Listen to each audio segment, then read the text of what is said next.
கன்னியாகுமரி மாவட்டம் தக்கலை மேட்டுக்கடை பகுதி இந்த அரசு மேல்நிலை பள்ளியில் இந்த மாணவிகள் பள்ளி வளாகத்தில் மது அருந்துகின்ற ஒரு காட்சி சமூக வலைதளங்களில் பரவி பெரும் பரபரப்பை ஏற்படுத்தியது. இந்த சம்பவம் பள்ளி வளாகத்திலேயே நடைபெற்றதால் தக்கலை வட்டாரத்தில் பெரும் பரபரப்பை ஏற்படுத்திய நிலையில் சம்பவம் தொடர்பாக கன்னியாகுமரி மாவட்ட காவல் கண்காணிப்பாளர் டாக்டர் ஸ்டாலின் அவர்கள் காவல்துறை அதிகாரிகளுடன் நேரடியாக சென்று 6 மணி நேரம் விசாரணை மேற்கொண்டார்கள். இதற்கிடையே இந்த சம்பவம் தொடர்பாக பள்ளி தலைமை ஆசிரியை அங்கிருந்து இடமாற்றம் செய்யப்பட்டார்கள். இந்த தொடர்பாக மாணவிகளிடம் விசாரணை மேற்கொள்ளப்பட்டது.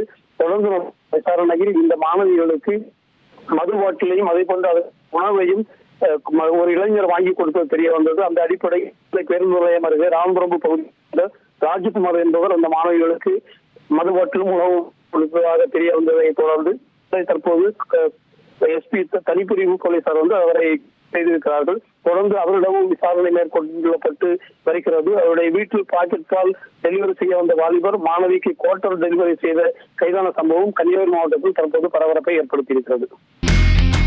இனி செல்லும் இடமெல்லாம் செய்தி. தந்தை டிவியின் வாட்ஸ்அப் சேனலை ஃபாலோ பண்ணினா செல்ல இருக்கும் இடமெல்லாம் செய்தி. இதோ QR கோட் இப்பவே ஸ்கேன் பண்ணுங்க, ஃபாலோ பண்ணுங்க.